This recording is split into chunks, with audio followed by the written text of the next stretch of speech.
Welcome to Film Fetish. I'm your host CJ, and you know what today is. It's Valentine's Day. As usual, I'm still alone and single. Can't really talk about that much more than that. So, you know what goes well with Valentine's Day? Incredibly graphic Japanese films.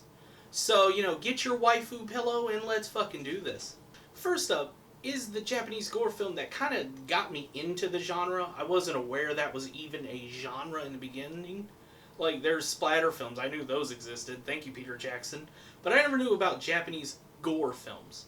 So, lo and behold, I find a movie called Machine Girl, where this poor girl, her brother gets killed by the local Yakuza son. So she goes to get revenge. She gets her arm lopped off, and this chick rescues her and builds her a fucking minigun replacement. So she's like Mega Man with gore and a schoolgirl outfit. And it's weirder the more I think about it. Jesus. Alright, train of thoughts back. Anyway, so she takes this minigun arm and just goes on a killing spree, avenging her brother and his best friend. And, what unfolds is just obnoxious amounts of gore. Faces just get blown through. There's like skeletal heads that are like ripped open, like the skin's just like a blooming onion. And they're still screaming. They're like, ah! And the ending is so off the wall bonkers. Like, I don't really know where to go with it. There's a spinning metal brawl that like shoots electricity and shit. Let's just put it that way. This movie is insane, and I instantly became a fan of the franchise. Genre, not franchise. There's only one in the movies. We're done. Thank you. So after the beautiful gore fest that was Machine Girl, I was on a hunt. I wanted to see what other movies like this existed. And here I find out the special effects designer for Machine Girl has directed and did the special effects for a new movie called Tokyo Gore Police. And as the name suggests, holy shit. At nearly 2 hours long, we have the lead from Audition, now as a police, whatever she is. They're supposed to be like a police force, but she wears like a skirt, and she kills people willy-nilly. It's funny. Anyway, in this future Japan, the police force is privatized, and a new infection is going around. They're called engineers. If they lose a limb, a weapon replaces it. I shit you not, a lady gets shot in half, or pretty late into the movie. She grows fucking crocodile head, like out of her body, and she's like crawling on the floor and shit.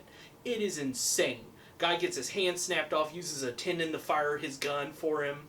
There's a gimp mask creature that has blades for feet. A guy uses a grenade launcher that has severed hands in it, and one's literally like, it fires. Another equally bonkers, like, just a fun, gory time. Next up is the oldest movie on this list. Hausu, or as us Americans call it, House. Problem was there was already another series to come out in like 5 years later called House. So, very confusing when I was a kid. Anyway, I accidentally got this one, which is a bunch of schoolgirls who go to this one girl's aunt's house, and they start experiencing supernatural events, crazy giant heads laughing at them, homegirl gets eaten by a piano. I'm not kidding.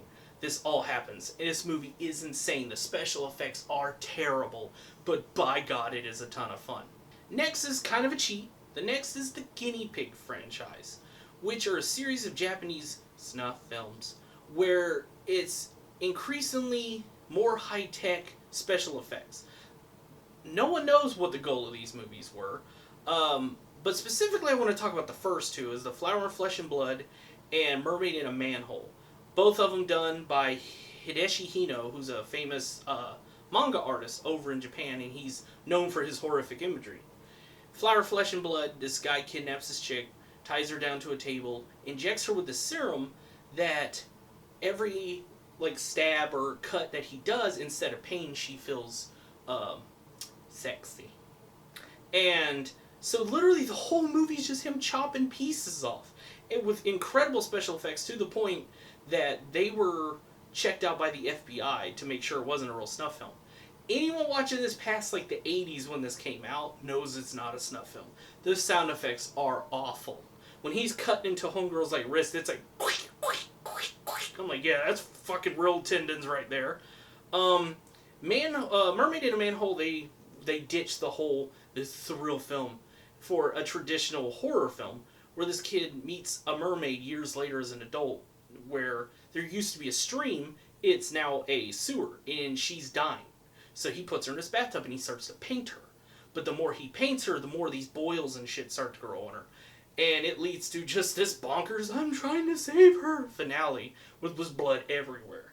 The whole franchise, there's like 7 of them before Unearthed Films started doing their remakes.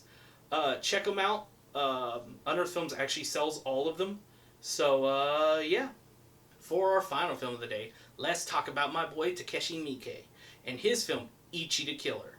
This movie is fucking insane, and I have no idea what it's about. And I've seen it a lot. All I can give you is a general description of this mentally unstable kid who moonlights as a vigilante. And it's him going head to head with a sadomasochistic Yakuza lord. He looks cool as shit. He wears a big purple trench coat. He got 2 clips on the lip because you find out he's got like a fucking like split. He's terrifying. And the movie's plot is so fever dreamish. Like there are so many like, did that really just fucking happen? Just to give you an idea how insane this movie is. The opening shot is literally our hero, Ichi, staring at this prostitute getting her ass beat. And he kind of nuts on a plant outside her room. Ichi the Killer's opening credits come out of the semen. Oh, you in for a wild ride after that. So, you know, if you're in for some really fucked up shit, check that one out. So there we go. That's our Valentine's Day episode.